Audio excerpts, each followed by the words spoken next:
¿Vas a poner algo del himno o empezamos de una vez? Listo.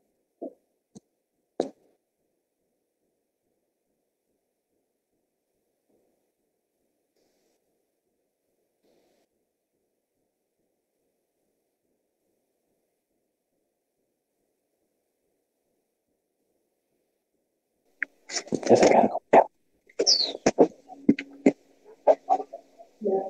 ¿No? A mí que me meto aquí. La psoriasis afecta mi piel. Pendejo. Ah, sí. Tu rechazo afecta Este mi es. ser. En Colombia, el 2% de la Está población pendejo, lo voy a padece de colocar aquí. psoriasis. 29 de octubre, Día Mundial de la Psoriasis, por un acceso global al tratamiento, escuchando la voz de más de 125 millones de personas con psoriasis. Aquí se vio. Invita IFPA y Fundapso. La psoriasis afecta mi piel. Tu rechazo afecta mi ser. En Colombia, el 2% de la población padece de psoriasis. 29 de octubre, Día Mundial de la Psoriasis, por un acceso global al tratamiento, escuchando la voz.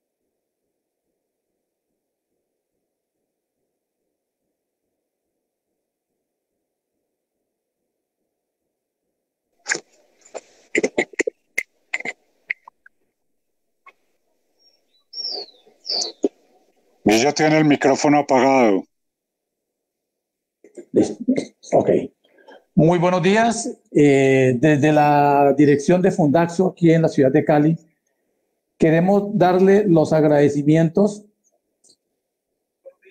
a todas las personas que se están conectando en este momento y que hicieron eco de nuestra invitación a un tema muy importante que tenemos en estos tiempos, que es la parte de las nuevas normas y lo que se debe conocer en salud. Es sabido que la pandemia del COVID trajo muchos cambios porque el gobierno nacional se enfocó prácticamente en toda lo que era la pandemia y las EPS han dejado de lado un poco la parte de la atención, la parte de los procedimientos, la parte del acceso. Entonces quisimos desde Fundaxo para todos nuestros miembros, para todos los pacientes y para todos los familiares, brindarles esta conferencia con un experto en la materia. Es el doctor Gustavo Campillo. Gustavo Campillo es una persona muy conocida a nivel nacional y a nivel internacional porque es una persona que está a la vanguardia en todo lo que es las políticas públicas en salud, todo lo que son los cambios, los que son los nuevos decretos. Entonces, ¿qué mejor que ella, que él que nos pueda realmente ilustrar con respecto a nuestro tema? El doctor Gustavo Campillo es administrador de empresas, es el presidente de la Fundación Raza. Aparte de eso, hace parte de la junta directiva de la Biorecol, que es una organización dedicada al trabajo de la parte de los productos biotecnológicos en Colombia. Parte de eso es conocido porque es coach internacional, conferencista, speaker. Entonces, pues, sin más preámbulos, quiero darle la bienvenida a Gustavo. Quiero, primero que todo, agradecerle porque siempre que nosotros le hacemos el llamado, él está muy predispuesto, porque la verdad es que lo que queremos desde Fundaxo es educar a todos los pacientes, que todos ustedes sepan a qué tienen derecho, cuáles son los cambios que ha habido en la salud en Colombia en tiempos de pandemia, cuál es la nueva norma, cuál es la normatividad, qué debemos de hacer, a dónde debemos de acudir, pero sobre todo, a qué tenemos derecho. Entonces, igual que lo que nosotros también tenemos derecho, también como pacientes tenemos deberes. Entonces, muchas gracias nuevamente a todas las personas que están conectadas. Las preguntas las pueden mandar vía chat por el Facebook Live, que al final de la presentación el doctor Gustavo Campillo le estará respondiendo a todos. Sin más preámbulos, muy buenos días, Gustavo. Muchas gracias por atender este llamado y pues todo el público queda en sus manos. Muchas gracias, Guillermo. Muchas gracias a Fundapso por siempre contar con nosotros para estos procesos de información y de educación a los pacientes que definitivamente son una herramienta transversal para poder tener un mejor sistema de salud. Cuando los pacientes conocemos de nuestros derechos y de nuestras rutas o las formas como podemos navegar las rutas para el acceso a los servicios de salud, definitivamente vamos a generar una mejor situación para la garantía del goce efectivo de este derecho fundamental a la salud. Muchas gracias a quienes están conectados y permítanme entonces un minuto para poder compartir con ustedes mi presentación. Voy a compartir la pantalla.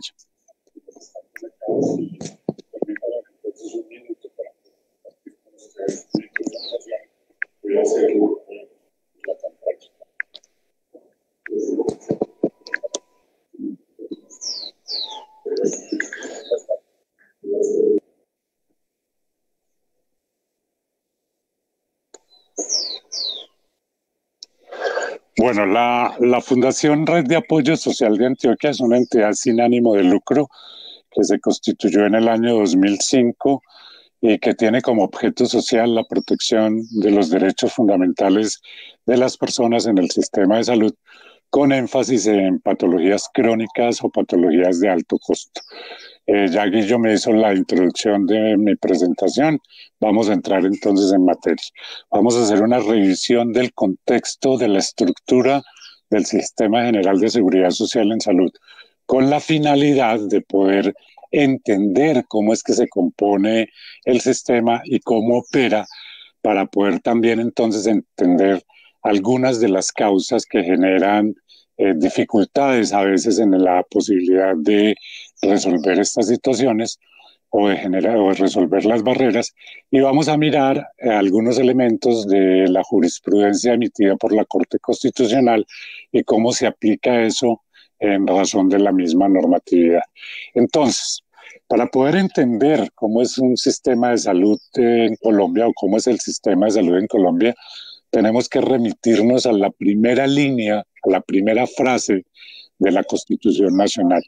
En la Constitución Nacional, Colombia se define como un Estado social de derecho.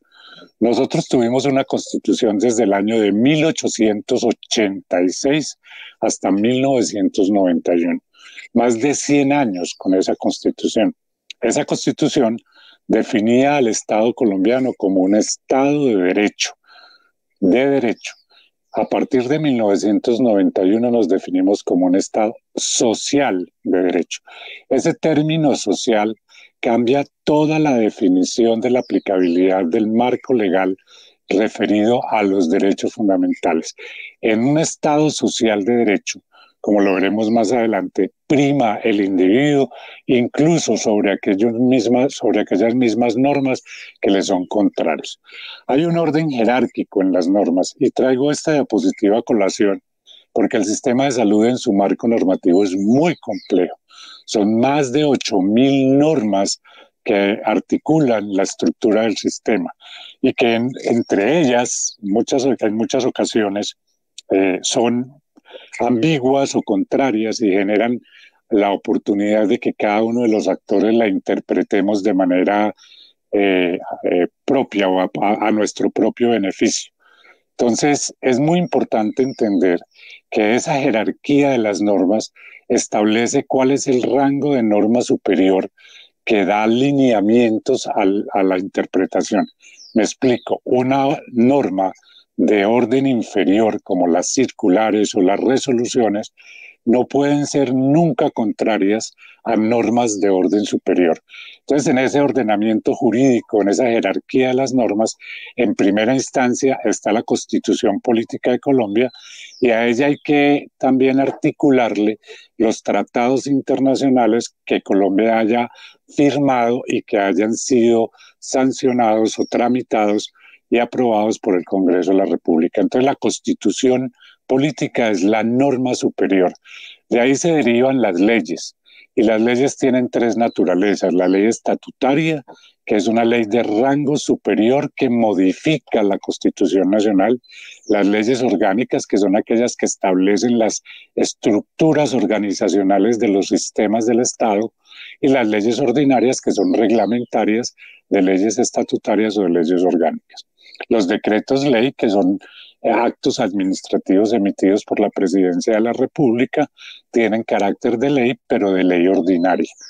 Los códigos, los decretos, las ordenanzas, que son las normas emitidas por las asambleas departamentales, los acuerdos municipales que son emitidos por los consejos, las resoluciones y los acuerdos y las circulares que son emitidas por presidentes, ministros, alcaldes, gobernadores, etc. Entonces, este orden jerárquico es muy importante, precisamente porque muchos de los actores interpretan las normas de manera inadecuada, dándole prioridad a una norma de carácter inferior sobre una norma de carácter superior. Y en salud esto es determinante, porque tenemos una ley estatutaria, una ley de rango superior, que es la ley 1751, que vamos a ver más adelante, y que de alguna manera tiene que ser en la línea de dirección. Yo generalmente empiezo mis presentaciones con esta diapositiva. Es una sentencia del año de 1998, muy reciente de haberse instaurado la Constitución de 1991. Y desde esa época ya la Corte Constitucional daba las dimensiones de lo que era el derecho a la salud como un derecho fundamental. Es la sentencia T328. La Corte en esa jurisprudencia establece claramente de que no cabe duda de que los derechos fundamentales, y la salud es uno de ellos, de las personas priman sobre cualquier otro tipo de derecho. En salud generalmente se interponen derechos económicos, derechos sociales o derechos culturales sobre un derecho fundamental como el de la salud. Esos derechos que no son fundamentales no pueden primar sobre un derecho fundamental como la salud. Entonces, no cabe duda de que los derechos fundamentales de las personas priman sobre cualquier tipo de derecho. Y cuando el conflicto anteriormente descrito se presenta, la Corte Constitucional estaba resolviendo temas asociados a barreras de acceso a medicamentos. Esta corporación, la Corte Constitucional, ha sido clara y enfática en la decisión de proteger esos derechos, inaplicando para el caso concreto la legislación y ordenando la prestación de los servicios excluidos, pues ni siquiera la ley puede permitir el desconocimiento de los derechos personalísimos de los individuos. Y cuando, sobre texto del cumplimiento de la ley, se atenta contra esos derechos, no solo es posible inaplicar la ley, sino que es un deber hacerlo. Creo que con esta diapositiva uno podría terminar la charla y las conferencias. Es la dimensión de lo que es el derecho fundamental a la salud en nuestro país. No hay ninguna norma que pueda ser contraria a ese derecho fundamental. A partir de ahí, entonces, un poco para entender la estructura del sistema. El sistema tiene una rectoría, un órgano rector, un órgano director, que es el Ministerio de Salud.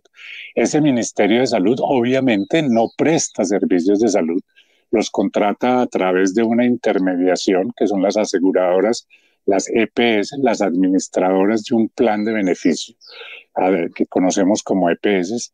A ellas se le gira un recurso, un valor, que se conoce como la unidad de pago por capitación, la famosa UPC.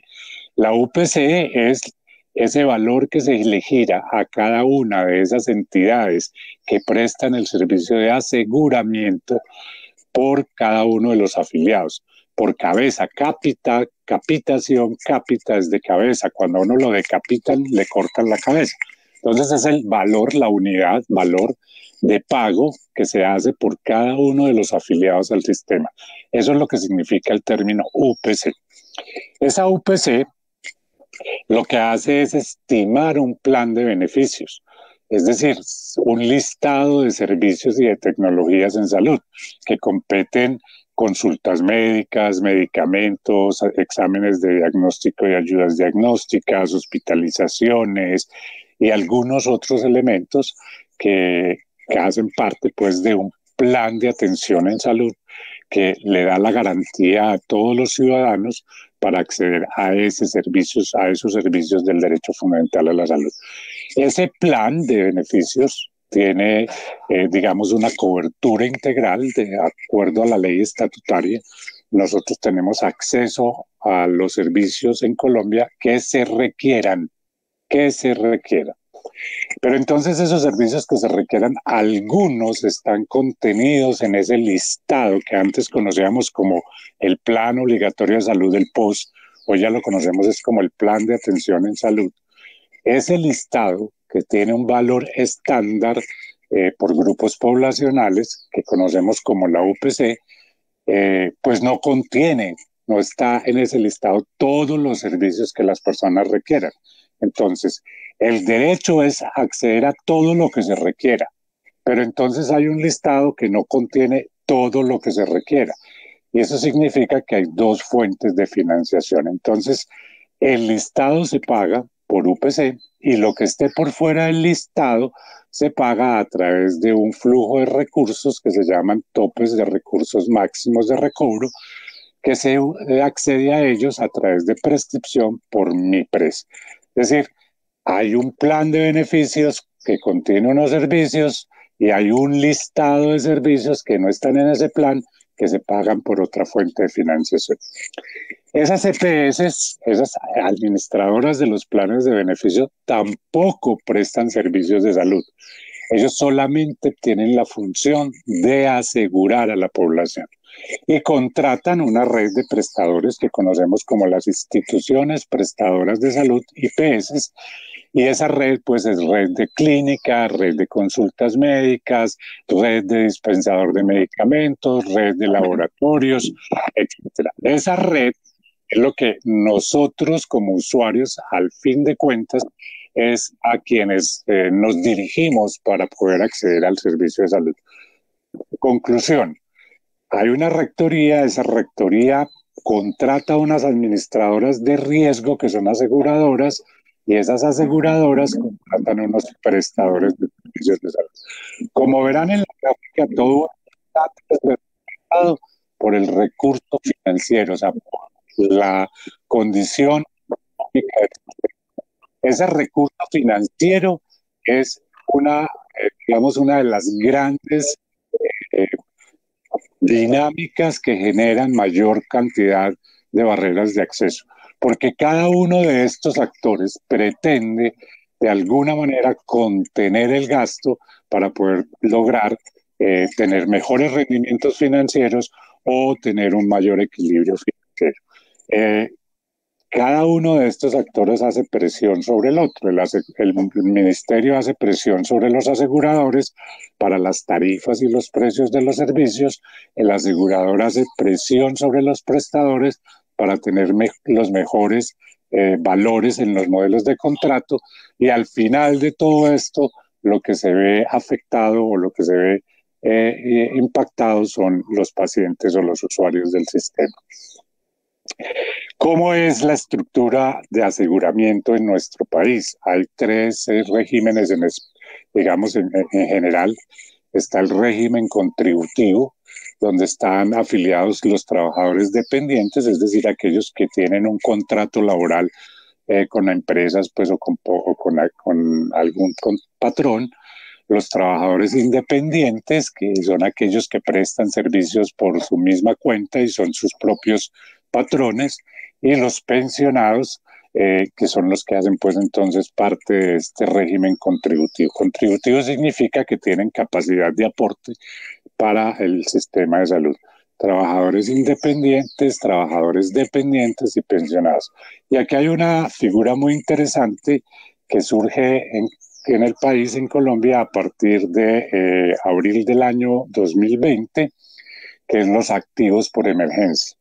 En medio de la pandemia, muchas de las personas perdieron su trabajo y al perder su trabajo y no cumplían con requisitos para ser parte del régimen subsidiado, es decir, no tenían esa calificación del SISBEN para poder acceder al régimen subsidiado, pues se quedaban entonces sin aseguramiento. El Estado, con la emergencia sanitaria, decretó que las personas que perdieran su empleo y no cumplieran con los criterios para pertenecer al régimen subsidiado, se iban a afiliar con un subsidio por parte del Estado como activos en el régimen contributivo para que no perdieran la afiliación y el Estado le iba a girar o le gira a esas EPS o a esas administradoras de planes de beneficio el dinero para la cotización de esta población. Esto es muy interesante porque muchas de las personas no conocen esta figura, pierden el empleo, han venido perdiendo el empleo en virtud de la, digamos, reducción del sistema productivo nacional. Muchas empresas han cerrado por el tema de la pandemia. Estos empleados que estaban como contributivos en el sistema, que no cumplen criterios para estar afiliados al régimen subsidiado, pueden continuar de manera automática como activos por emergencia, sin perder la afiliación y por lo tanto garantizando la continuidad de la atención. Ese régimen contributivo entonces ya vimos que tiene unos componentes. Luego está el régimen subsidiado. Son las personas en nivel de pobreza extrema y pobreza media, clasificados en la ficha del SISBEN o en la metodología SISBEN 3, en los niveles 1 y 2. Esas personas se afilian al sistema de salud a través de las administradoras de planes de beneficios del régimen subsidiado, las EPS subsidiadas.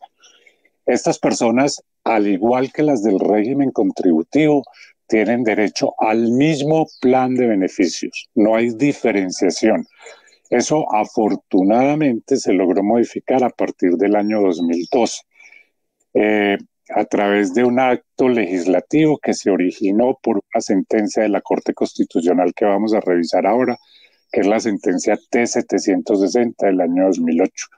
Esa sentencia es trascendental, es un antes y un después de la sentencia de la T-760 en el sistema de salud. Antes del año 2012, la población del régimen subsidiado de manera inequitativa, de manera desigual, recibían mucho menos en los planes de beneficio que las del régimen contributivo. Y podría uno pensar que, claro, que como no aportan y que como no se les brinda, pues no tienen ninguna contribución al sistema, pues lo que les estamos regalando pues sería suficiente, incluso si no fuera igual a los del otro régimen. Eso se ve muy lógico desde la perspectiva económica, pero no desde la perspectiva de derechos, porque una patología, una condición de salud, un cáncer, una insuficiencia renal, una enfermedad como la psoriasis, una enfermedad como la dermatitis, etcétera, no diferencia por poblaciones económicas. Un cáncer no sabe quién es del régimen subsidiado nivel 1 y un cáncer no sabe quién es del régimen contributivo. Y sin embargo, de manera inequitativa, solo hasta el año 2012 pudimos lograr cerrar esa brecha y tener el mismo plan de beneficio, tanto para el régimen contributivo como para el régimen subsidiado.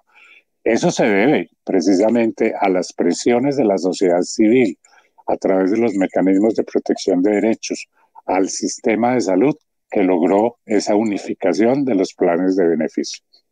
Ambos planes de beneficios, el régimen contributivo y el régimen subsidiado, ambas figuras de aseguramiento, cuentan con unos elementos importantes para el ejercicio de derechos. El primero de ellos, los usuarios del sistema pueden elegir de manera libre a cuál empresa, a cuál administradora de planes de beneficios, a cuál EPS se quieren afiliar. Ambos, los del régimen contributivo y los del régimen subsidiado.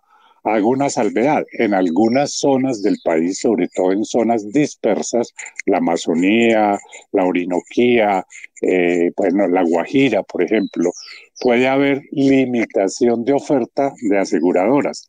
Y esa libre elección entonces se verá de alguna manera contenida porque no hay muchas empresas para poder elegir. En algunos casos, por ejemplo, en Antioquia, mi departamento, el régimen subsidiado solo tiene una aseguradora que es Sabia Salud, por lo tanto no es posible hacer ese ejercicio de libre elección en el régimen subsidiado.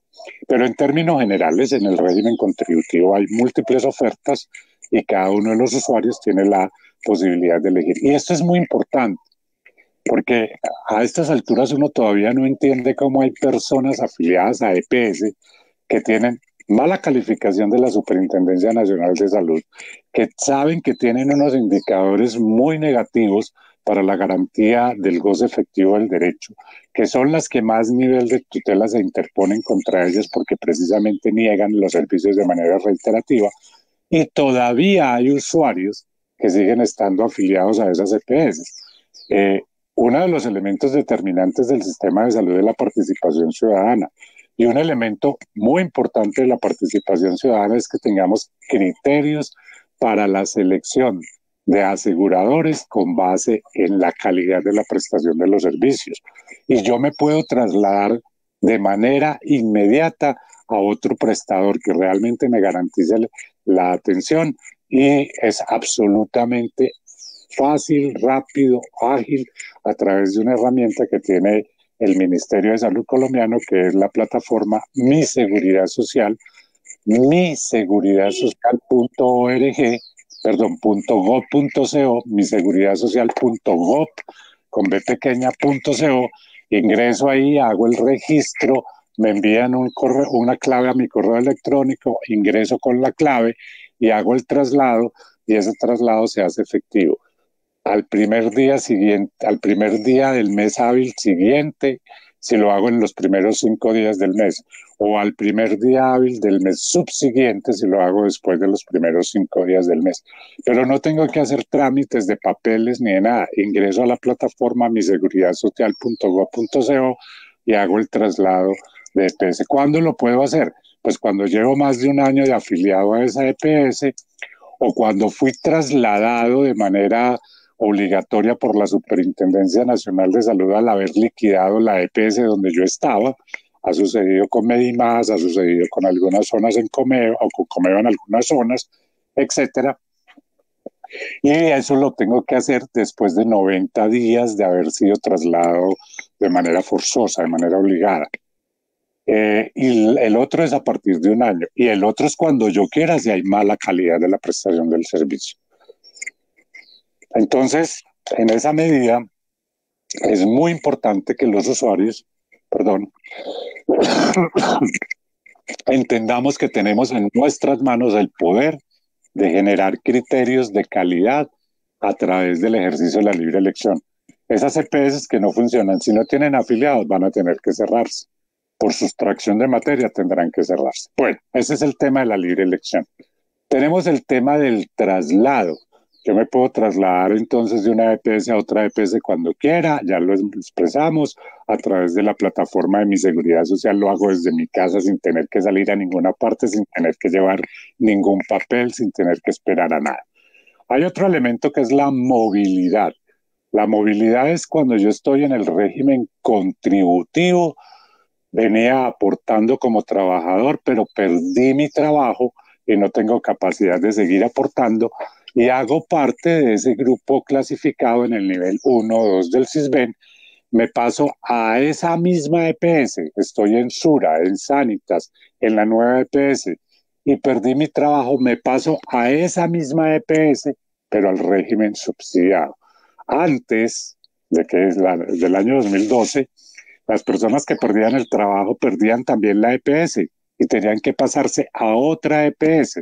Ahora no, es en la misma EPS, cambian de régimen, pero están en la misma EPS, lo que garantiza continuidad en la prestación de los servicios.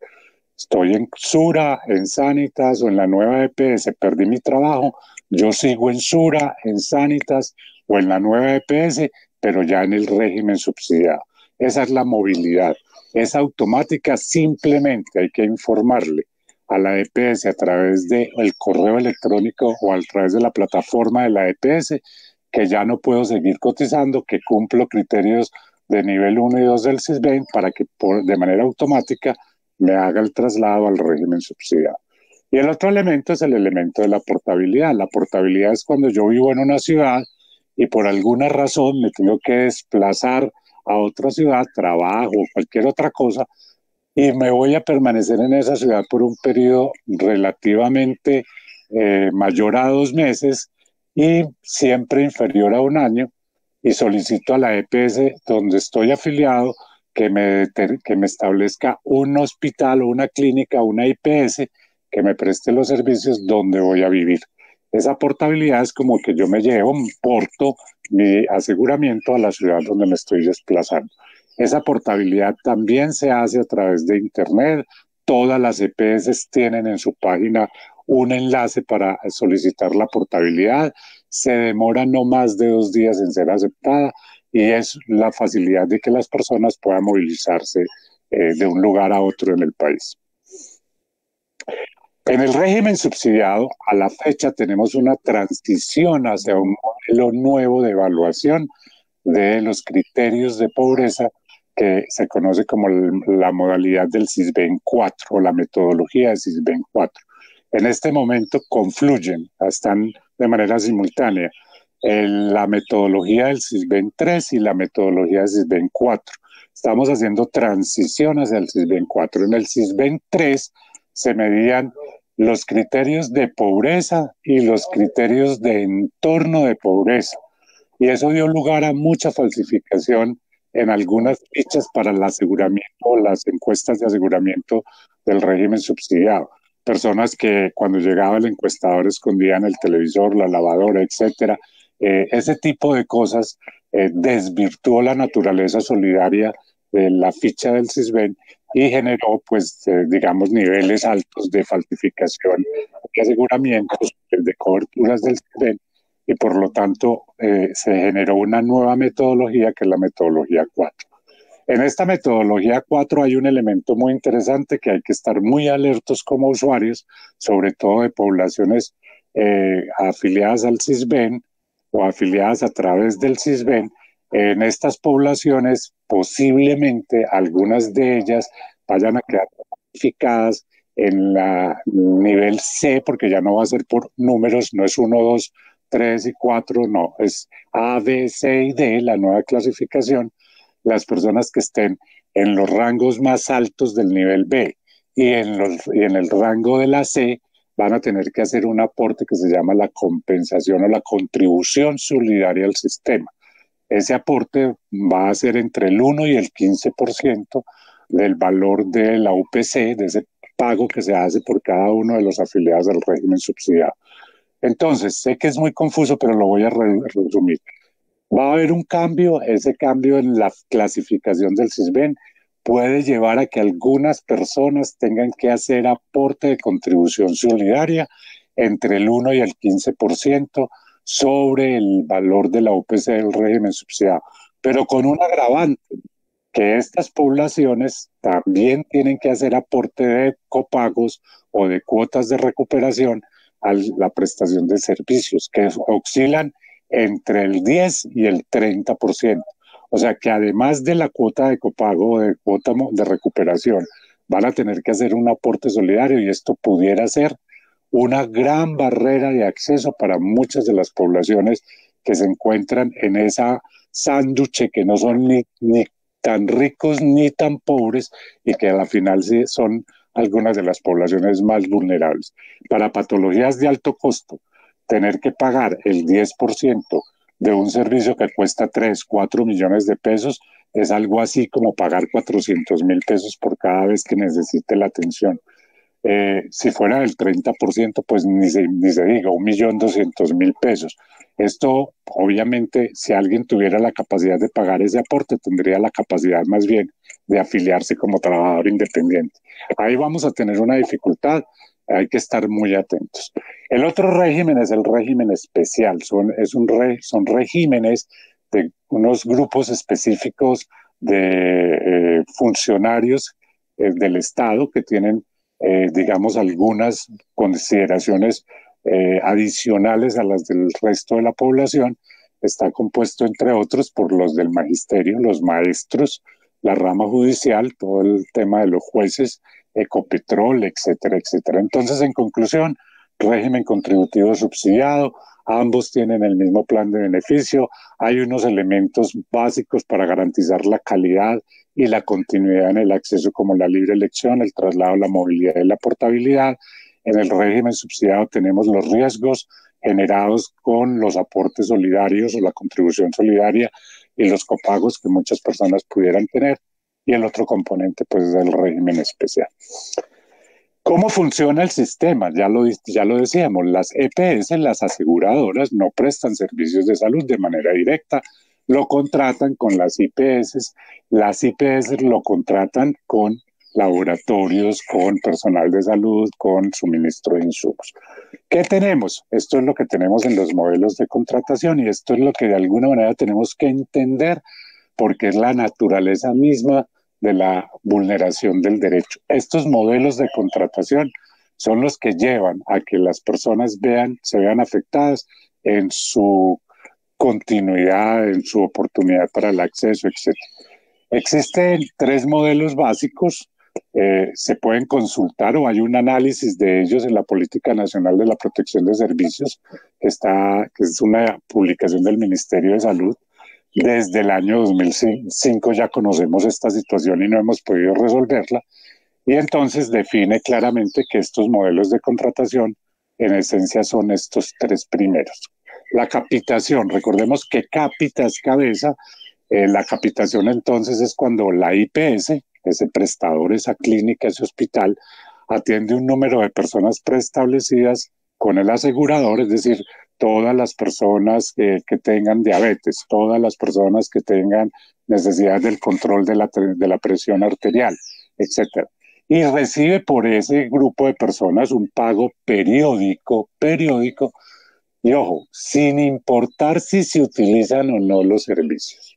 ¿De acuerdo? O sea, el asegurador dice, tengo 100 personas con problemas de presión, de hipertensión, le paso esas 100 personas al hospital del municipio y le pago al hospital por cada una de ellas 1,000 pesos.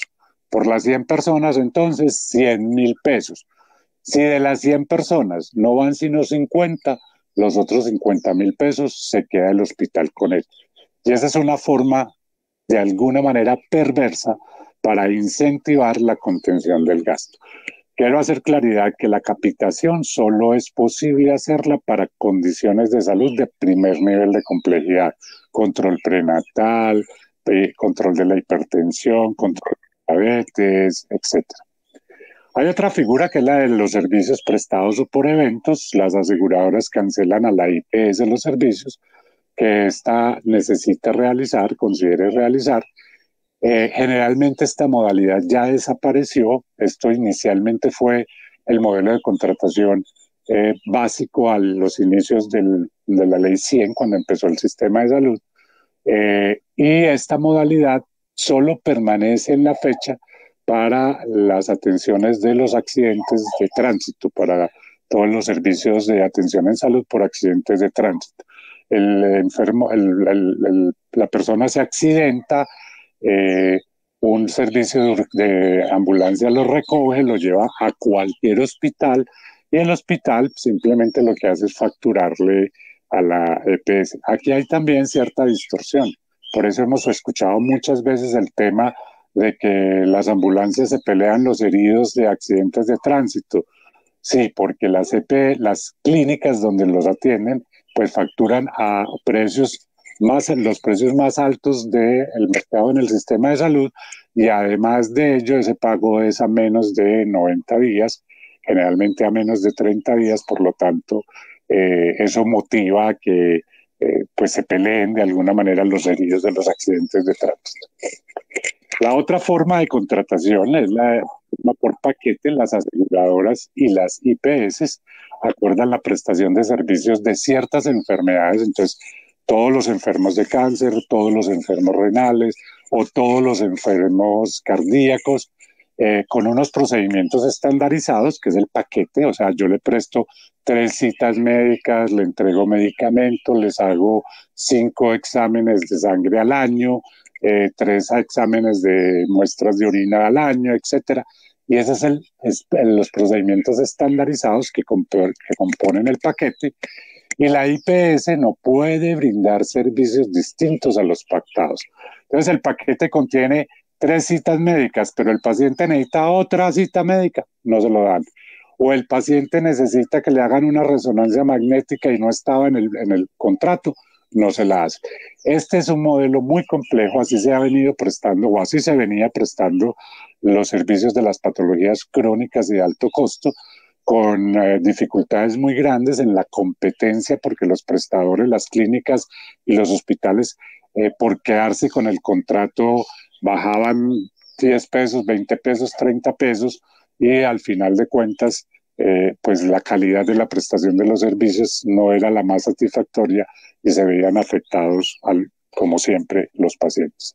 Ahora hay una modalidad diferente, que es el pago global prospectivo, donde entre el prestador de servicios, la clínica, el hospital, etcétera, el programa especial de atención, donde el prestador comparte los riesgos con el asegurador. ¿Esto qué significa?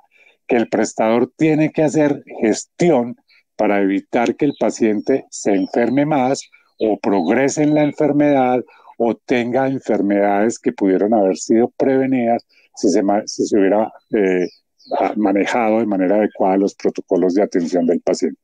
Este modelo de riesgo compartido, pues, digamos, está teniendo una mejor dinámica en virtud de que las personas están teniendo de alguna manera una oportunidad mayor para poder acceder a los servicios de salud, en virtud de que cuando el paciente se descompensa, avanza en la enfermedad, ese valor adicional ya no se lo paga la EPS a la IPS, sino que la IPS lo pierde. Por lo tanto, entonces ahí sí hay un incentivo para que esos hospitales y clínicas realmente hagan un buen manejo del paciente, evitando que progrese en su enfermedad o se complique su enfermedad, porque esa complicación o esa evolución la va a tener que pagar el hospital. Entonces ese es un modelo que ha venido generando, digamos, mejores resultados en los modelos de contratación. ¿Qué sucede con estos modelos de contrato, con esos 3 primeros modelos de contrato que hemos visto? Que hay una ausencia de articulación y direccionamiento de la oferta, es decir, a los usuarios les prestan un servicio o una parte del servicio en la zona sur de la ciudad, pero, por ejemplo, les toman la muestra para los exámenes en la zona sur de la ciudad, pero el médico para la lectura de los resultados de los exámenes está en la zona norte. El médico le formula unos medicamentos, pero se los entregan en la zona occidental de la ciudad. Es decir, está desarticulado, hay una ausencia de articulación en la oferta de servicios que mantiene esa fragmentación, que limita el acceso y la integridad de la atención. Se está propendiendo en Colombia a partir de hace unos 5 o 6 años con los planes de atención integral en salud que conocemos como el PAIS y los modelos de atención integrales en salud que conocemos como el MAIS y las redes integradas de salud que conocemos como las RIAS, establecer unidades de atención que permitan que el usuario no esté rodando por distintas partes de la ciudad para poder tener el acceso integral de la atención. Lo que se está pretendiendo con eso precisamente es crear centros de excelencia o centros de atención, especialmente para patologías crónicas y de alto costo, que permitan una mayor integralidad en la atención. El concepto de redes de servicios, eso que vimos de droguería, clínicas, consulta médica, etcétera, y el modelo de atención en salud, son hoy en día la opción a la fragmentación y a la atomización en la prestación de los servicios. Claro, entre más atomizados, entre más fragmentados estén, pues más difícil es el acceso al servicio. Eso es una barrera para poder garantizar un acceso oportuno. Esta misma Política Nacional de Prestación de Servicios, que desde el año 2005 fue publicada, ya nos mostraba claramente cómo estaba la situación en las contrataciones y nos decía cosas como estas. Existe una situación de permanente disconformidad y contradicción entre las EPS, los aseguradores, y los prestadores, las clínicas, por la forma en que los aseguradores definen los precios y contratan la prestación de los servicios de salud. ¿Esto a qué llevaba? Llevaba a que los mecanismos de pago utilizados entre los aseguradores y los prestadores básicamente consultan precio, y responden más a ejercicios intuitivos basados en actividades históricas y a precios indexados, es decir, a precios antiguos, que a estudios que consulten variables como calidad y costo-efectividad. Y esto es, digamos, deplorable, por lo menos en el sentido de que no se pretende la calidad y la efectividad de la prestación de un servicio, sino el menor costo de ese servicio.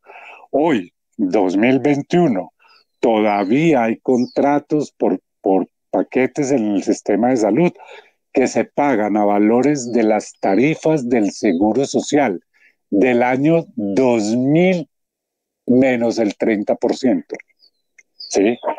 Del año 2000, tarifas del año 2000 menos el 30%. Ya podrán analizar nuestros participantes de esta charla a qué nivel de calidad se puede acceder con unas tarifas de servicios de esa naturaleza. Entremos entonces en la parte de la jurisprudencia y la normativa sobre el sistema de salud. Ya vimos toda la estructura, ya vimos las condiciones que generan todo el tema de posibles barreras, las causas, etc. Entonces, la Constitución Nacional de Colombia, que recuérdese que es la norma superior, establece que la seguridad social, la salud es un componente de la seguridad social. La seguridad social son pensiones, riesgos laborales y la salud. Entonces, la seguridad social es un servicio público de carácter obligatorio. Servicio público de carácter obligatorio. O sea, todos tenemos derecho al acceso a la salud. Se garantiza a todos los habitantes, no los colombianos, sino habitantes del país, el derecho irrenunciable a la seguridad social. No es a los ciudadanos colombianos, no, es a todos los habitantes. Y por eso Colombia tiene una política para los migrantes, que es el Estatuto de Migración, que garantiza el acceso a los servicios de salud por distintas modalidades, pero es precisamente dándole cumplimiento a este artículo 48 de la Constitución Nacional. El Estado, con la participación de los particulares, que son las EPS, ampliará de manera progresiva la cobertura de la seguridad social. El derecho a la salud está en el artículo 49 de la Constitución Nacional y nos dice la salud, la atención de la salud y el saneamiento ambiental son servicios públicos también a cargo del Estado y se garantiza a todas las personas el acceso a los servicios de promoción, protección y recuperación de la salud. Eso es lo que se llama atención integral.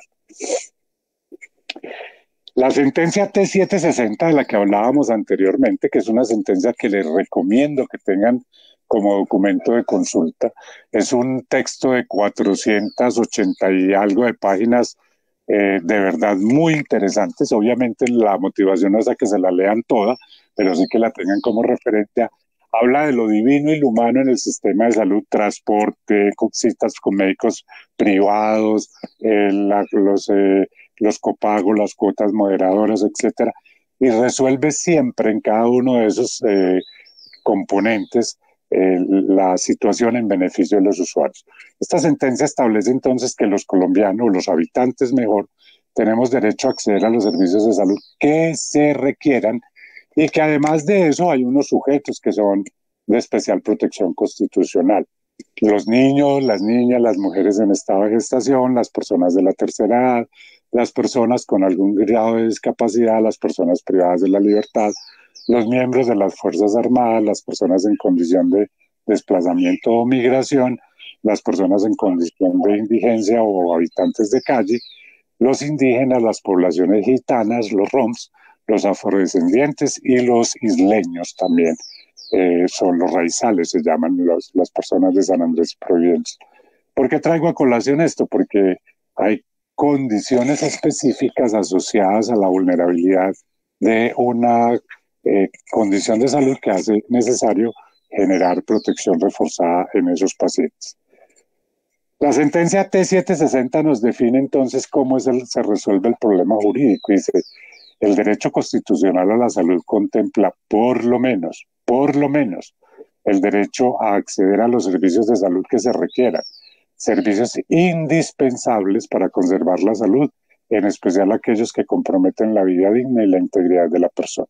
Es decir, ¿a qué tenemos derecho? A todo lo que se requiere, especialmente cuando es indispensable para la vida y la integridad. ¿Qué significa acceder a los servicios de salud que se requieran según la sentencia? Pues que se garantice a todas las personas por lo menos el acceso a los servicios de salud en criterios de dignidad y la garantía del mínimo vital. Entiéndase que mínimo vital no es la condición de respirar. Mínimo vital es el mínimo posible para la mejor calidad de vida. Es decir, la garantía del mínimo no es lo mínimo, es aquello mínimo que se requiere para poder para poder garantizar una calidad de vida en criterios de vida digna.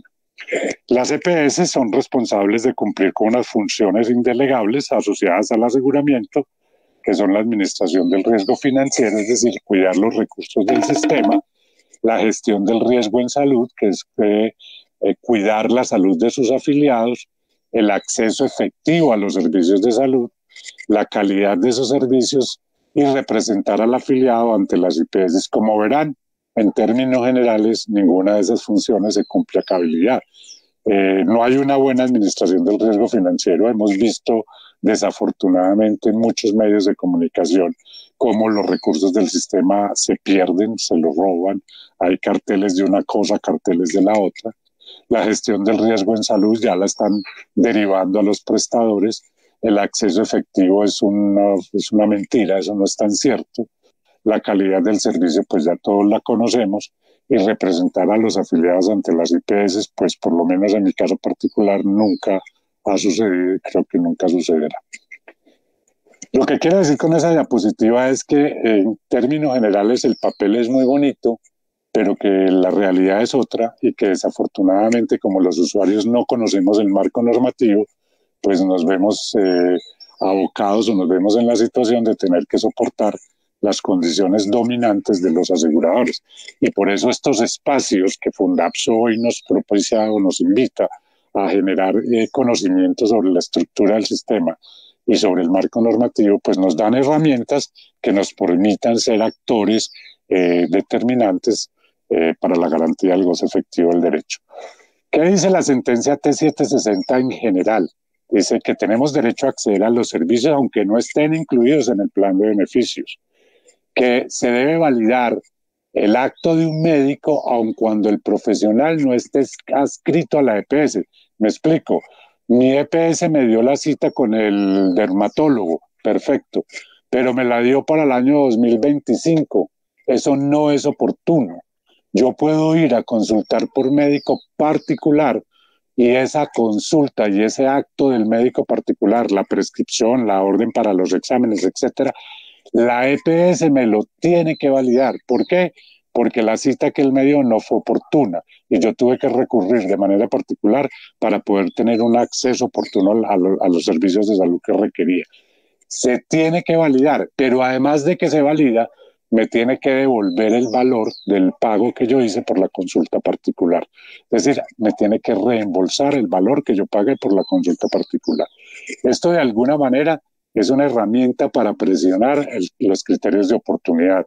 Es muy importante que recordemos que de acuerdo al decreto ley 019, que es la ley antitrámites en Colombia, a la ley 1122 de 2011, que es una ley regulatoria del sistema de salud, y a la ley estatutaria en salud, la cita por medicina general debe ser otorgada efectivamente al paciente y autorizada en un término no superior a 3 días. Y la cita por médico especialista debe ser otorgada en un término no superior a 15 días. Si esto no funciona, pues yo puedo presionar de alguna manera y una manera es esa, consulta por médico particular. No se puede negar la atención, ni siquiera tampoco la tutela por parte del juez cuando el usuario no ha recurrido a lo que se conocía como comités técnicos científicos, que hoy son las juntas médicas. Para los medicamentos que no están en el plan de beneficios pagados por la OPC, es decir, aquellos que antes llamábamos no POS, teníamos que tener un CTC o hoy en día una junta médica. No es necesario que esa junta médica se reúna para que la EPS esté obligada a garantizarme el acceso al tratamiento. Se obliga la garantía de la atención aunque no se haya pagado la cuota moderadora o el copago. La Corte Constitucional, el Acuerdo 260 y la Ley Estatutaria en Salud establecen claramente que los pagos de las cuotas moderadoras o los copagos no pueden ser una barrera para el acceso. primero está la vida y después está la parte económica. Garantizar la afiliación aún con preexistencias. En el sistema de salud colombiano no hay preexistencias. Las preexistencias solo pueden ser aplicadas a las pólizas de medicina prepagada. No pueden ser aplicadas al Sistema General de Seguridad Social porque se estaría vulnerando o violando un derecho constitucional fundamental, que es el derecho a la igualdad.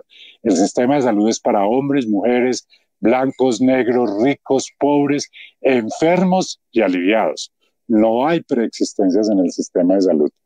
La continuidad de la atención cuando se está en tratamiento, aun cuando no se pueda seguir aportando al sistema. Me quedé sin trabajo, no puedo seguir aportando, venía siendo atendido por una patología específica, no me pueden interrumpir el tratamiento hasta tanto la amenaza cese u otra entidad asuma el servicio. Lo veremos más adelante. Y aquí hay un elemento que es importante. Las patologías crónicas, las patologías que requieren de atención continua, están exentas de copagos y de cuotas moderadoras. El Acuerdo 260 del año 2004, eso no es nada nuevo, establece en su artículo 6 que las personas que están sometidas a un programa de control rutinario para la atención de una condición de salud están exentas de la cuota moderadora. Y las personas que tienen patologías de alto costo como cáncer, trasplantes renales, insuficiencia cardíaca, manejo en unidad de cuidados intensivos, gran quemado, enfermedades genéticas o congénitas, VIH o SIDA, están exentas de copagos, bien sean cotizantes o bien sean beneficiarios. Y es nada nuevo, año 2004.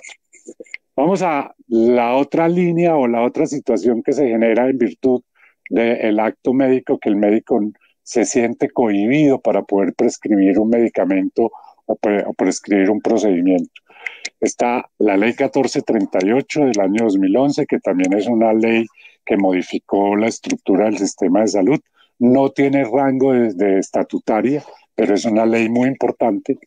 Y dice que el acto profesional, el acto médico, se caracteriza por la autonomía del profesional, es decir, el profesional tiene que conservar esa autonomía que le permita buscar la mejor opción posible para su paciente.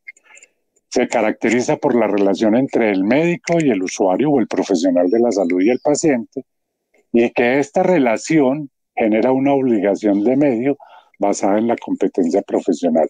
Subrayo el término obligación de medio, que significa jurídicamente que el médico está obligado a garantizar la mejor opción posible en la búsqueda de un fin, que es o reducir el daño, o curar la enfermedad, o evitar la progresión, etc.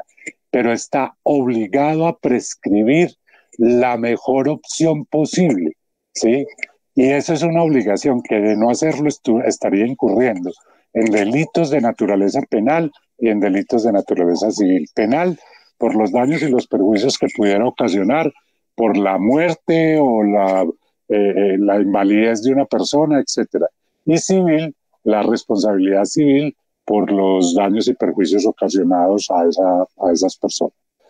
Es una responsabilidad permanente también la autorregulación, porque claro, el médico al prescribir está generando gasto al sistema y ese gasto tiene que tener un principio de equidad y de regulación. Les decía ahora que todo esto en el papel se ve muy bonito, que todo esto suena muy bien. Aquí está la evidencia de que no es tan fácil y que estos espacios son una necesidad permanente y que lo que hoy les estamos dando es solamente un abrebocas para que ustedes se motiven a seguir participando a través de la fundación de Fundapso, de estos espacios de construcción y de capacitación que los hagan mejores ciudadanos y tengan un mejor sistema de salud. Miren lo que nos muestra la Defensoría del Pueblo en el último informe sobre la tutela y el derecho a la salud.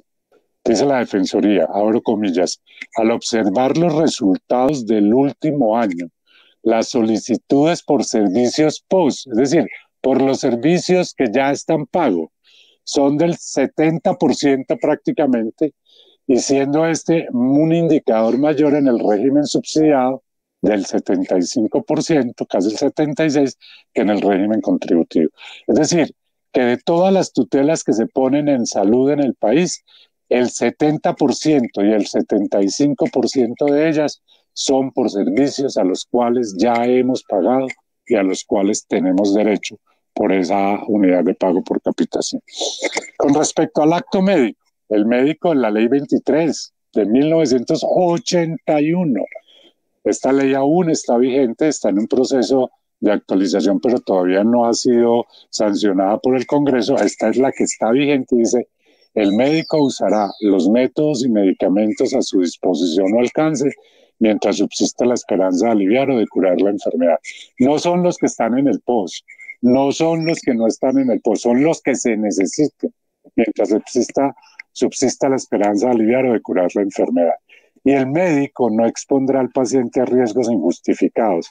Pedirá su consentimiento para aplicar los tratamientos médicos y quirúrgicos y le explicará al paciente o a sus responsables de la consecuencia de esos tratamientos. Y esto lo traigo a colación por una sola razón. Aquí hay otra víctima en el sistema de salud, además de los pacientes, los médicos. Los médicos desafortunadamente están entre la espada y la pared. La espada, las EPS y las IPS, la pared, los pacientes. Cada vez los pacientes somos más informados, tenemos más criterio, más capacidad de interacción con el médico. El médico se ve cada vez más enfrentado a situaciones de presión por parte de las operadoras y de las IPS. Y el riesgo aquí es un riesgo de naturaleza penal. Por esa razón, los pacientes también, de alguna manera, debemos acompañar al personal médico, a ayudarlo a que esta situación de presión por parte del sistema se supere. Voy a adelantarme esta diapositiva que no tiene mucho sentido para entrar en el tema de la ley estatutaria.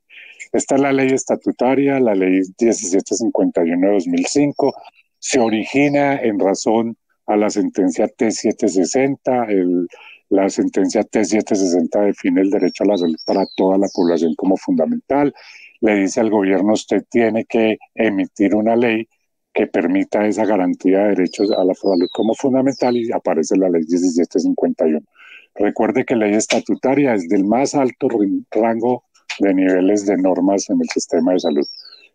Modifica la Constitución Nacional, es tal vez el único país de la región de América Latina que cambia un derecho de naturaleza social como la salud y lo lleva a rango de naturaleza fundamental. Entonces tiene por objeto garantizar el derecho fundamental a la salud, regularlo y establecer sus mecanismos de protección.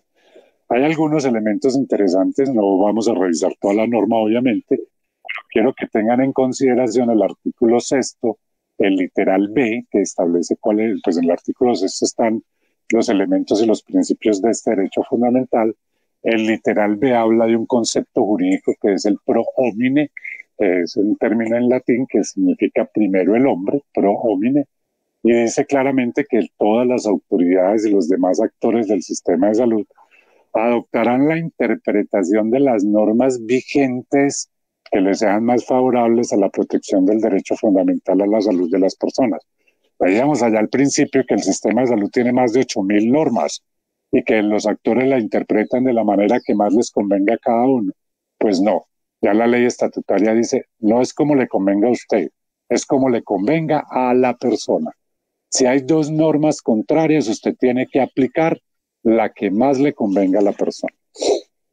Habla también de todo el tema de la garantía o de la protección a la autonomía del médico, del acto médico, y dice que se prohíbe todo constreñimiento, presión o restricción del ejercicio profesional que atente contra la autonomía de los profesionales de la salud, así como cualquier abuso en el ejercicio profesional que atente contra la seguridad del paciente. Esto es muy importante, tanto para proteger al médico como para proteger al paciente.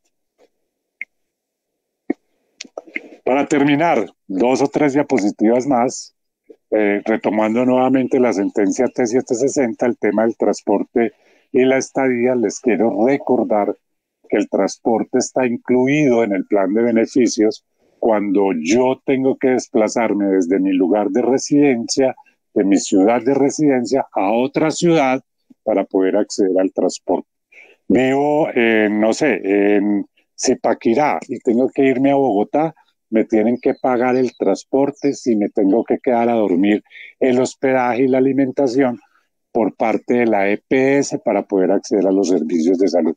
No solamente está definido en la jurisprudencia en esta sentencia T760, sino que está también definido en el acuerdo 029 del Consejo Nacional de Seguridad Social en Salud. Entonces dice la sentencia que si bien el transporte y el hospedaje no son servicios médicos, en ciertos eventos el acceso al servicio depende de que sean financiados, tanto el desplazamiento y la estadía en el lugar donde se le puedan prestar la atención médica. Se le debe garantizar al paciente y en el caso de que sea requerido, también se debe el acceso a los servicios de salud libres de trámites y procedimientos administrativos en hasta aquí yo sí creo que tienes tu micrófono abierto. No, alguien tiene el micrófono abierto y entonces siento una interferencia, gracias. Entonces se debe garantizar el acceso a los servicios libres de trámites y procedimientos administrativos.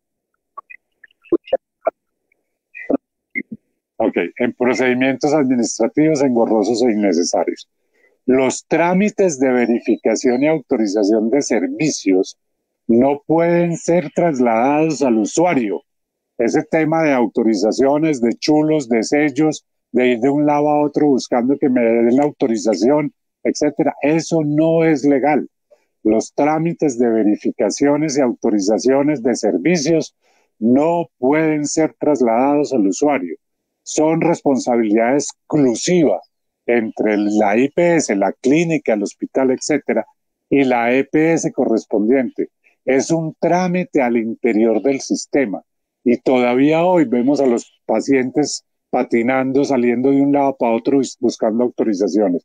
Eso no es competencia del usuario, es competencia del prestador con el asegurador. Yo voy donde mi médico, necesito que me ordenen un electrocardiograma o necesito que me hagan una biopsia de tejido de piel. Mi médico la prescribe y hace la solicitud de la autorización desde el mismo consultorio del médico y a mí me debe llegar a mi correo de contacto o a mis datos de contacto la autorización para yo solicitar la cita. Pero no soy yo quien tengo que hacer todos esos trámites. Eso genera demoras excesivas en el acceso a los servicios de salud y es una carga que no se le puede imponer o que no le corresponde asumir al usuario. Vamos concluyendo entonces. Vimos en las primeras diapositivas que Colombia es un Estado social de derecho, donde las normas se deben inaplicar cuando le son contrarias a los derechos fundamentales de los ciudadanos. Y esta sentencia, que también es muy bonita, del año 2003, la 238 de la Corte Constitucional, dice: así las cosas, es claro que aunque existan normas de carácter legal que establecen que determinados tratamientos no pueden ser otorgados por estar expresamente excluidos del plan de beneficios, dentro de un Estado social de derecho, la normatividad no puede servir de fundamento para desconocer derechos fundamentales. Hablábamos de que me quedé sin trabajo, no pude seguir aportando y me interrumpieron la atención. En este momento pues estamos en la afiliación por emergencia y de alguna manera se ha ido subsanando eso, pero cuando se acabe la emergencia sanitaria vuelven y me suspenden la atención. Pues no, la Corte Constitucional en sentencia de sala plena, por eso tiene la letra C, que es una sentencia de constitucionalidad, es el más alto rango de sentencias de la Corte, y dice: en ningún caso se podrá interrumpir el servicio de salud específico que se venía prestando cuando de él dependa la vida o la integridad de la persona. ¿Hasta cuándo? Hasta tanto la amenaza cese, es decir, me alivio o me muera, o hasta que otra entidad asuma el servicio, bien sea porque cumplo criterios del régimen subsidiado y puedo pasar al régimen subsidiado, o porque tengo capacidad nuevamente de volver a pagar y pago. Pero mientras tanto, si no tengo con qué pagar y no cumplo criterios, me tienen que garantizar la continuidad de la atención, no solamente del medicamento, de la atención integral que se me venía prestando. Para terminar con esa diapositiva que me encanta, con la que siempre empiezo mis conferencias o mis charlas, es, de nuevo, dimensionemos ¿Cuál es el país en el que vivimos? ¿Cuáles son las garantías del país? ¿Qué tanta culpa como ciudadanos tenemos de no conocer las normas y ponerlas a funcionar? La sentencia T328 de 1998. No cabe duda de que los derechos fundamentales de las personas priman sobre cualquier otro tipo de derecho. Y cuando el conflicto anteriormente descrito se presenta, todo esto que vimos atrás, esta corporación, la Corte Constitucional, ha sido clara y enfática en la decisión de proteger esos derechos y en aplicando para el caso concreto la legislación y ordenando la prestación de los servicios excluidos. Pues ni siquiera la ley puede permitir el desconocimiento de los derechos personalísimos de los individuos, y cuando sobre pretexto del cumplimiento de la ley se atenta contra esos derechos, no solamente es posible inaplicar la ley, sino que deber hacerlo. Ese es el país en el que vivimos. Tenemos que ponerlo a funcionar. Muchas gracias. Bueno, muchas gracias al doctor Gustavo Campillo por su presentación. La verdad que fue muy amplia, muy extensa, pero sobre todo muy clara. Este es el pan de cada día, doctor Campillo, que vivimos aquí en la Fundación. Todos los días los pacientes de cualquier patología, porque aquí en Fundación no solamente nos centramos en la parte de psoriasis o en las enfermedades de la piel, también atendemos a aquellos pacientes o familiares que tengan alguna de todas estas condiciones que usted dentro de su excelente presentación nos hacía referencia. Y pues qué bueno que todos los pacientes que pertenecen a la Fundación hubieran podido ver esta presentación, porque es lo que se vive en el día a día, es lo que tenemos, es lo que nos pasa todos los días. Y como tú muy bien lo decías, doctor Campillo, todos los cambios que a día se hacen, todos los cambios, todos los días vemos que hay nuevas leyes, nuevos decretos, pero lo que siempre llegamos a la conclusión es que siguen primando leyes o decretos de hace 10, 15 y 20 años atrás. Entonces, que muchas veces nosotros los pacientes por desconocimiento, pues, o no exigimos o dejamos que nuestra enfermedad se agrave o nuestro familiar no le presten a la atención, como usted decía, de una portabilidad o la atención en otro municipio por desconocimiento. Entonces simplemente dicen, bueno, como no lo dan, pues dejemos así. Y muchas veces esto conlleva al deterioro de la salud del paciente, al deterioro de la calidad de vida de los pacientes y el grupo familiar. Entonces, qué bueno que nos haya ilustrado con todos estos conocimientos. Tenemos aquí mayores costos en el sistema de salud, y el sistema es de todos, ¿cierto? Claro, es que aquí en Colombia tenemos un sofisma muy grande, que yo muchas veces también cuando doy las conferencias lo comento. Muchas veces las entidades de salud o el Estado piensa que porque el paciente es de un CISBEN, que porque no paga, entonces que es regalado. No, es que está exigiendo y todavía le regalamos. Y tú bien lo sabes, doctor Campillo, que aquí no nos regalan nada. Toda la salud paga por anticipado. Claro, incluso los del régimen subsidiado, porque pagan por aportes a los juegos de azar, aportes al alcohol. Si yo me tomo una caja de cervezas todos los viernes, estoy pagando por cada cerveza que digamos vale 2.000 pesos, el 45% del valor de la cerveza es un aporte directo a la salud. 900 pesos por 30 botellas que trae la caja son 27.000 por 4 viernes que trae el mes. A la final estoy pagando más que los del régimen contributivo del ingreso del salario mínimo. Regalado no, regalado ninguno. Todos pagamos. Y eso es lo que a los pacientes le hacen creer, que no, pues que todavía le estamos regalando y todavía exigen. Entonces, y aparte de las cervezas, los juegos de azar, todos los que juegan chance, bueno, en fin. Bueno, doctor, para ir concluyendo, hay algunas preguntas, voy a tratar de resumir las más importantes, que tenemos muchas preguntas, no sin antes agradecerle a todas las personas que se conectaron, no solamente de aquí de Colombia, sino tenemos personas conectadas en Panamá, en Estados Unidos, y la verdad es que pues, esto nos dice que la importancia que tiene nuestro sistema de salud y que la gente empaparse bien de eso. Entonces, vamos a empezar. Hay unas preguntas aquí hay unas preguntas que ya fueron resueltas en su conferencia, pero rápidamente, doctor Campillo. Dice, Luz María Torres pregunta, ¿estando en una EPS se puede cambiar a otra en cualquier momento? Sí, en cualquier momento. Digamos, hay 3 elementos determinantes que los vimos en la presentación. El primero es, si no hay mala calidad en la prestación del servicio, pues que generalmente yo no me quisiera cambiar si la prestación es buena, pero digamos que me quiero cambiar, debo esperar un año. Si no hay mala calidad en la prestación del servicio, si hay mala calidad en la prestación del servicio, yo me puedo trasladar cuando yo quiera.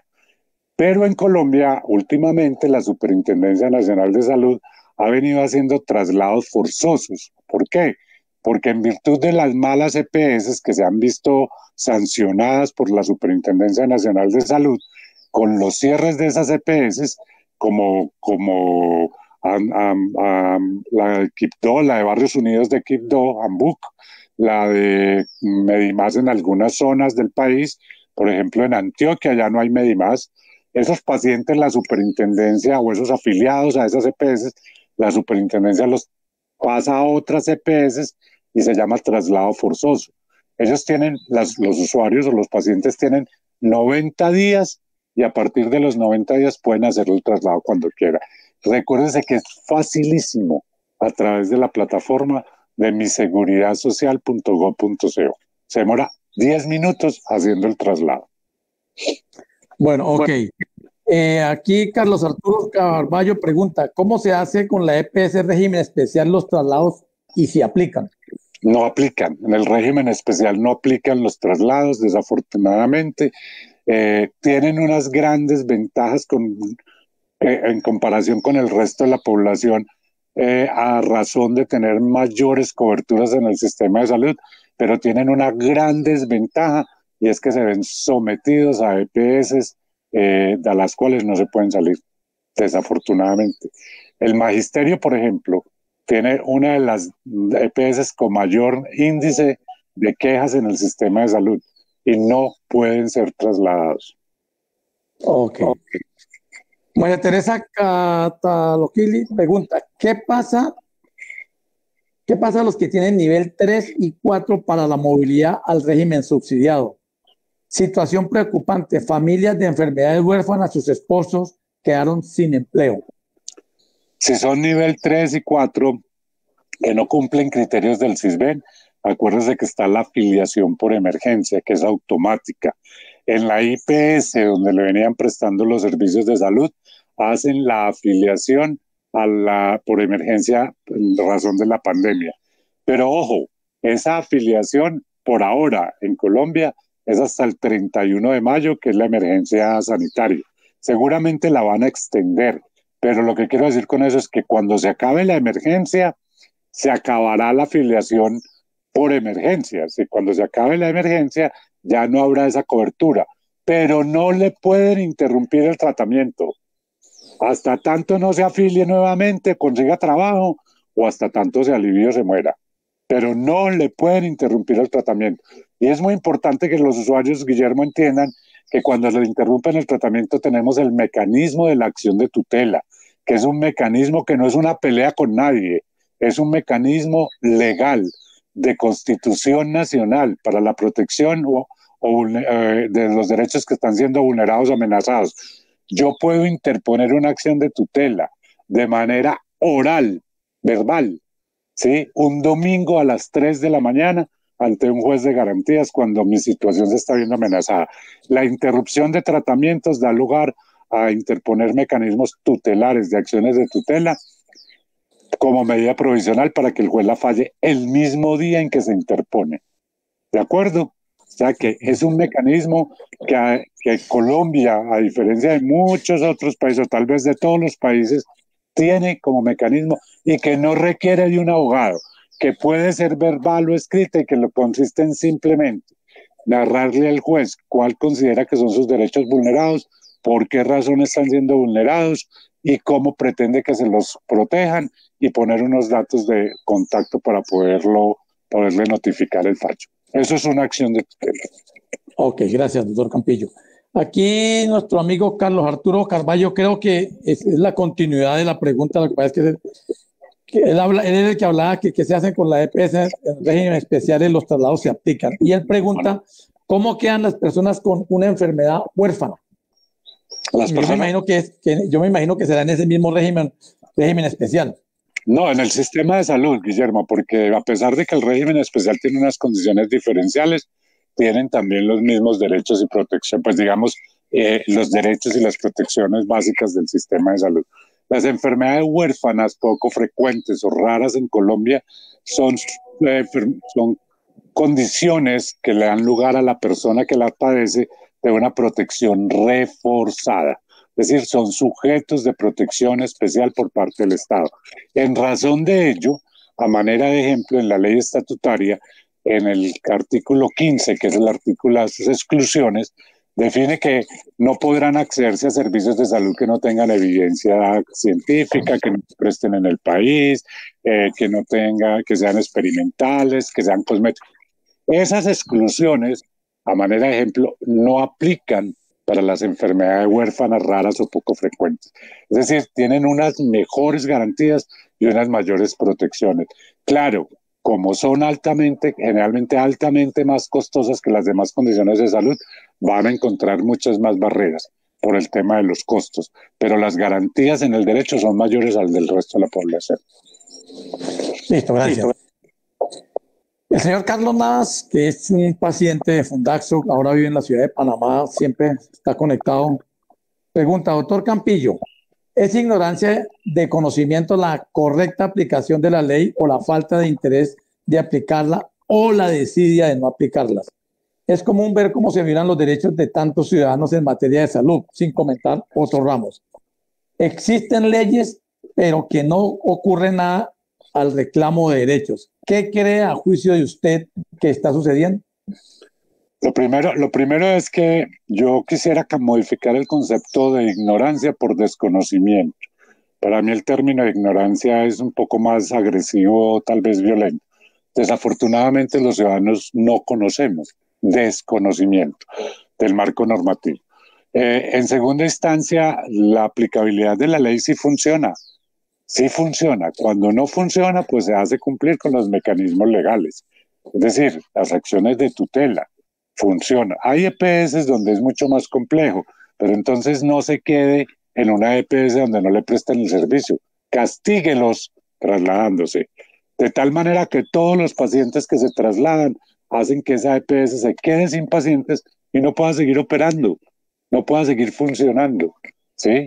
Entonces hay elementos que no solamente son los elementos legales para hacer cumplir las normas, sino que también hay elementos de participación ciudadana. Guillermo sabe que yo siempre hago esta pregunta en mis presentaciones. Pues aquí no puedo tener el gusto de verlos levantar la mano, pero les digo, levanten la mano los que pertenecen a la asociación de usuarios de la IPS donde a usted le prestan los servicios. Seguramente nadie. Levanten la mano los que pertenecen a la asociación de usuarios de la EPS a la que están afiliados. Seguramente nadie. Ahí se toman las decisiones que lo afectan a usted. Y usted podría estar en esa asociación de usuarios teniendo voz y voto para estar siendo representado en la junta directiva de la EPS y en la junta directiva de la IPS. ¿Sí? Es decir, mucha de la culpa, lo dije también en la ponencia, mucha de la culpa de que el sistema no funcione es el desconocimiento que los usuarios tenemos y la falta de compromiso que tenemos para participar en el sistema. Sí, precisamente, doctor Campillo, eso es lo que yo resaltaba cuando abría la presentación a preguntas. Es que desde Fundaxo nosotros siempre queremos darle esa educación al paciente. Desafortunadamente, doctor Campillo, es mucha la desidia. Las personas solamente se acuerdan de mirar a qué tienen derecho cuando están en el problema ya encima, cuando llevan 1 año sin el tratamiento, cuando llevan 2 años sin aprobarle la cirugía, cuando llevan 1 año completamente vuelto ahí sí se acuerdan, pero nunca antes se acuerdan de acudir, preguntar, informarse. Y cuando uno hace este tipo de actividad, este tipo de educación, que esto es educación al paciente, que nosotros lo llamamos en Fundaxo, pues muchas veces la gente está ocupada haciendo otras cosas y no le presta interés. Desafortunadamente, aquí cabe el refrán que dice, como no es conmigo de este momento, pero cuando sea conmigo o cuando sea con un familiar mío, entonces ahí sí comienzo a buscar todo lo que anteriormente hubiera podido informarme. Bueno, doctor Campillo, continúo. Guillermo, hay que pretender de cambiar esa actitud. La gente tiene que entender que somos corresponsables los unos de los otros. Y si bien el acercamiento a la fundación pudiera ser por su situación personal, que nos pasa también en Raza. Nosotros en Raza le decimos a las personas, cuando nos preguntan cómo le pago, cuánto le debo, nuestro pago es infórmele a otro, eduque a otro, ayude a otro. ¿Sí? Esa es su obligación. ¿De acuerdo? Listo, gracias. Bueno, tenemos aquí otra, bueno, dice el señor Tuto Polanía. Doctor Campillo, si la salud es un derecho fundamental contemplado en la Constitución política de nuestro país, ¿no puede ser entonces un negocio? Técnicamente no puede ser un negocio, pero la realidad, señor Polanía, es que sí lo es. Por eso les puse los símbolos de pesos atravesados en toda la gráfica, la estructura del sistema. Desafortunadamente sí lo es. Hay unos niveles de intermediación muy altos en la cadena de toda la atención del sistema de los servicios de salud. Y lo que tenemos que hacer es, el problema no es que sea un negocio, pues si es un negocio, entonces hagamos que ese negocio funcione. Me explico. Si usted va a un supermercado, usted va al supermercado donde lo atienden mejor, donde de pronto le dan un tintico ahí de demostración, donde los precios son más baratos, donde hay mayor surtido, etcétera, etcétera. Si es un negocio, si esto es un mercado de negocio, pues entonces nosotros también escojamos la mejor, donde nos den más oportunamente el servicio, mayor calidad, mejores médicos, etcétera, etcétera. El ejercicio de la libre elección, que parece tan simple, es determinante para la definición de la calidad del sistema de salud. Elegir la EPS buena, ¿sí?, va a hacer que las malas salgan del mercado y vamos a poder ir al negocio o al local que más nos interesa, que mejor nos presta el servicio. A mí no me da miedo que sea negocio, me da miedo que nosotros seamos malos consumidores del negocio. Gracias, doctor Campillo. Bueno, Luz María Torres pregunta, doctor, si mi hijo va a estudiar en el extranjero, ¿puede seguir con cubrimiento de salud por la EPS en el país donde va a estudiar? No, no, porque el sistema es el sistema colombiano. Ella puede seguir pagando en el sistema colombiano para cuando venga o de vacaciones o ya vuelva del todo, pues continúe con la atención en los servicios de salud. Pero allá tendrá que tener o una póliza de la universidad donde va a estudiar o su propia póliza privada de una prima de aseguramiento, una compañía de aseguramiento para una póliza de salud. Esas pólizas de Asiscar o esos tipos de cosas. Ella pregunta a reglón seguido, pero usted ya contestó esta pregunta. Dice que si una tutela necesita un abogado, pues ya usted la contestó que no necesita un abogado. Ana María Álvarez pregunta, con las cirugías estéticas en caso de ruptura de prótesis, ¿cómo funciona el derecho de salud? Esa no es una cirugía estética. Esa es, si hay una ruptura de prótesis, es una cirugía funcional. Claro, con concepción estética, pero no es estética. Es lo mismo que la cirugía de tabique en la nariz. No es estética, a la final termina siendo pues una corrección estética, pero es una corrección funcional. Las cirugías estéticas como tal, cuya finalidad solamente son la del mejoramiento de una estructura fisionómica del organismo o funcional, están excluidas del sistema de salud. Se van por todo, tiene que pagarlo de manera privada el paciente. Si es estética pero funcional, está al interior del sistema, lo paga el sistema. Ok, listo. Por aquí hay otras preguntas. Bueno, preguntan, ¿dónde solicita uno la ayuda financiera para la estadía y el transporte? A la EPS. A la EPS, sí. A través de las plataformas, de las páginas web de las EPS se pueden hacer todas las peticiones, quejas, reclamos y sugerencias, las famosas PQRS. En esa plataforma, entonces usted escribe, hace la solicitud del transporte, porque usted vive en un municipio y le prestan los servicios en otro municipio y no tiene capacidad para hacer ese pago del transporte, y aunque la tuviera, pues está en su derecho, porque es lo que dice la norma, pero solicita entonces el transporte, se lo otorgan o se lo niegan, generalmente se lo niegan, e interpone entonces un mecanismo como la acción de tutela para garantizar ese transporte. Bueno, ok. Aquí hay una pregunta que estoy tratando de entenderla. Dice, ¿qué mecanismos existen para incluir las asociaciones? Y esa es en estos espacios, pero la verdad no entiendo. Sí, las asociaciones de usuarios, Ya. está la ley 50 de participación ciudadana, está todos los componentes del marco constitucional, está la ley 1122 del sistema de salud. Es decir, hay un marco normativo sobre participación ciudadana, veeduría ciudadana, y la misma ley 100 establece cuáles son los espacios y los mecanismos y las formas de elección de esos representantes ante las juntas directivas de las EPS. Es decir, eso está reglamentado por ley. Participación ciudadana y control, que es la veeduría ciudadana, están todos definidos por ley. Ok, doctor Campillo, muchas gracias. Aquí también preguntan, ¿la psoriasis también está exenta de los copagos? La psoriasis es una enfermedad crónica. Sí, porque además está sujeta a control permanente. ¿Sí?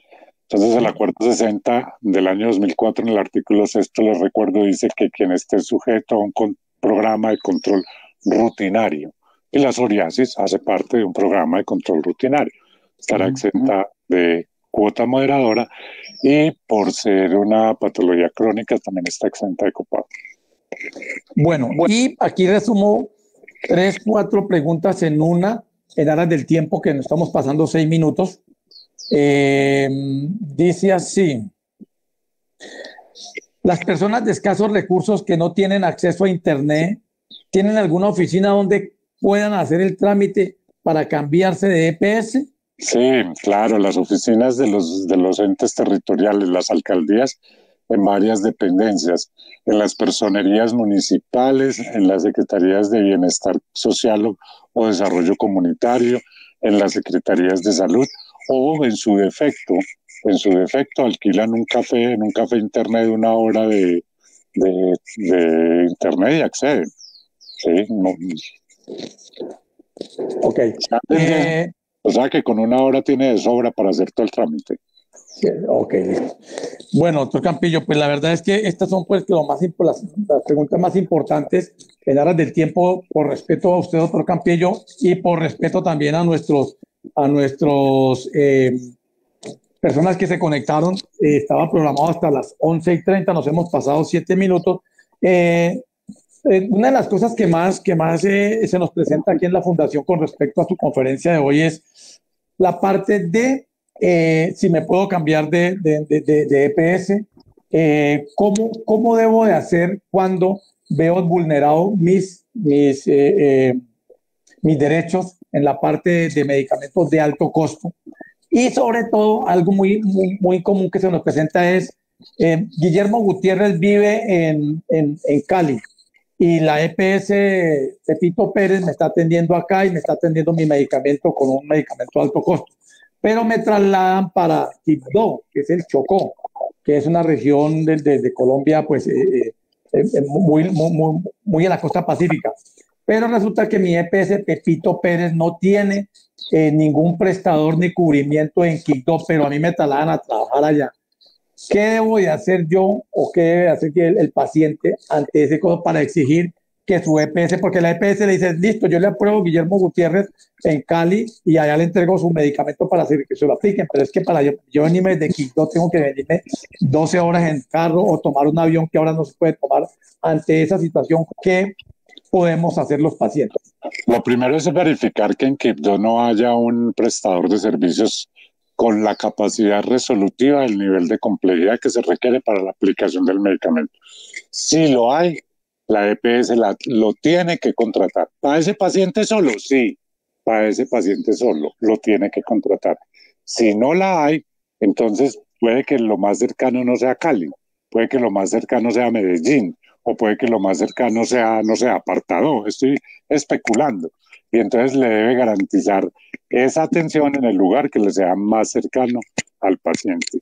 Y le tiene que pagar transporte, hospedaje y alimentación para el traslado de ese paciente. ¿Y cómo con qué mecanismo hago yo para que, o en qué me amparo para poderle decir a la EPS todo eso? Porque ellos van a decir, no tiene derecho, ¿yo en qué me amparo? No, en el marco normativo, es decir, la ley 100, la ley 1122 y la ley 1438 y la 1571, que es la estatutaria, establecen claramente que la prestación del servicio debe ser en el lugar más cercano al lugar de residencia del paciente. Más cercano no significa que tenga que ser en la misma ciudad, porque puede que no lo haya, pero más cercano puede ser Medellín que Cali, o más cercano puede ser, no sé, Pereira que Cali, estoy especulando, es el más cercano. Pero ¿cómo lo hago? Yo le hago la solicitud a la EPS. Mire, en Quibdó hay un hospital de tercer nivel que tiene la capacidad de prestar el servicio. Hágame el favor y lo contrata con él para yo no tenerme que desplazar. La EPS me va a decir, no, le pongo una tutela, ¿cierto? O le digo, no hay en Quibdó ningún hospital que sea capaz de prestar el servicio y el más cercano está en Medellín. En lugar de mandarme a Medellín, en lugar de mandarme a Cali, mándame a Medellín, ¿sí? Entonces la EPS me dice que no, le pongo una tutela. Pero igual en el caso, doctor Campillo, Medellín sigue siendo lejos. Porque son como no estoy entiendo, pero es que hay lugares donde no hay capacidad resolutiva, Guille. ¿Me explico? La persona está en Putumayo, en Puerto Asís, viviendo porque lo trasladaron, digamos que es personal de las fuerzas militares o que es personal de salud, y lo trasladan a esa zona, se tiene que ir para esa zona porque la subordinación lo obliga a irse para esa zona y allá no hay prestación del servicio. Y la más cerquita queda a 17 horas en canoa o a 1 hora en avión hasta el Meta. Entonces lo tienen que llevar al Meta en avión. Ya. Es correcto, sí, ya entendí. Y lo tienen que llevar a Cali, pero en avión, no en 17 horas en bus. O ponga un servicio que me atienda en el lugar donde yo vivo. ¿De acuerdo? Ok, listo. Bueno.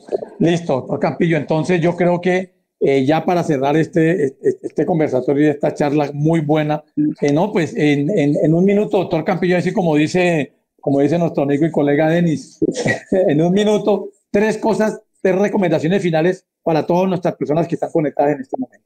La primera de ellas es que tenemos un país que nos garantiza el goce efectivo del derecho a la salud, por lo menos en el marco normativo. Lo segundo es que desafortunadamente los ciudadanos no lo conocemos y por lo tanto no hacemos viable que ese derecho sea efectivo. Y el tercero de ellos es que permanezcan unidos a estos procesos de capacitación que genera Fundapso y que generan las organizaciones, que son las que permiten evolucionar en un mejor sistema de salud. Bueno, doctor Campillo, muchas gracias por su deferencia. Siempre usted de esta casa, siempre bienvenido aquí a tomarse un cafecito. Desafortunadamente no hemos podido volver a hacer las charlas presenciales donde se puede debatir más con el paciente, pero bueno, en aras del tiempo, nuevamente agradecerle en nombre de Fundaxo, en nombre de todos los pacientes, en nombre de todos los familiares que en este momentico están conectados, es agradecerle primero por todo por el tiempo. Sabemos que el sábado es un día donde todos nosotros nos dedicamos a otras cosas, y segundo por todo por sus conocimientos y su buena predisposición. Quiero aprovechar para invitar a todos los pacientes que en este momento están conectados y los que nos pueden escuchar. El próximo sábado vamos a tener una charla muy, muy importante, porque ha sido una constante durante este tiempo de pandemia que todos nos han llamado, que qué hago si estoy con tal medicamento y me da el COVID, que si lo descontinúo. El próximo sábado vamos a tener un dermatólogo, infectólogo, que va a dar una conferencia muy buena con respecto a este tema y que quiero que aprovechen todos para que despejemos nuestras dudas. Quiero invitarlos desde ya, es una conferencia importantísima, porque esto nos da el derrotero de aquí en adelante nosotros como pacientes. ¿Qué hacer si yo soy un paciente con psoriasis, con artritis por psoriasis, con una enfermedad inmunológica, que estoy con un medicamento biotecnológico o biológico que llaman? Si me da el COVID, me aplico la vacuna, no me la aplico. Porque es que yo les he dicho a ellos, dentro de las charlas que tenemos, no se dejen creer por todo lo que hay en redes sociales. Uno les manda una información por las redes sociales, de los canales de Fundaxo, y todo el mundo tiene un concepto diferente. ¿Por qué? Porque es que hay mucha información o desinformación infundada en redes sociales. Entonces, por favor, el único que puede desmentir o confirmar algo es su médico dermatólogo y su médico inmunólogo. Entonces aprovechen estas próximas charlas de hoy en 8 días, desde ya lo estamos invitando para que todos se conecten. Sin más por el momento, quiero dar gracias a mi equipo de trabajo, a Nicolás Chica, que es el que está detrás de todo esto, es el que permite que nos estén viendo sin ninguna interferencia, a Paola, que es la que está en este momento en el chat recibiendo todas las preguntas, a Carol, que también nos apoya en este proceso, y obviamente a usted, doctor Campillo, por su deferencia. Muchas gracias. Le deseamos un fin de semana, tómese un cafecito, no vaya a Medellín, quédese arriba en la hacienda, que está haciendo buen clima. Un abrazo. Un abrazo, Guillermo, saludos a todo tu equipo y muchas gracias por la invitación. Bueno, un abrazo a todos y que Dios los bendiga. Nos vemos el próximo sábado por este mismo medio.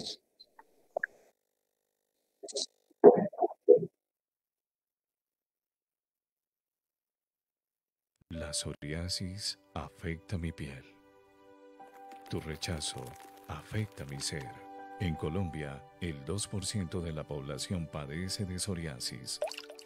29 de octubre, Día Mundial de la Psoriasis, por un acceso global al tratamiento, escuchando la voz de más de 125 millones de personas con psoriasis en el mundo. Invita IFPA y Fundapso.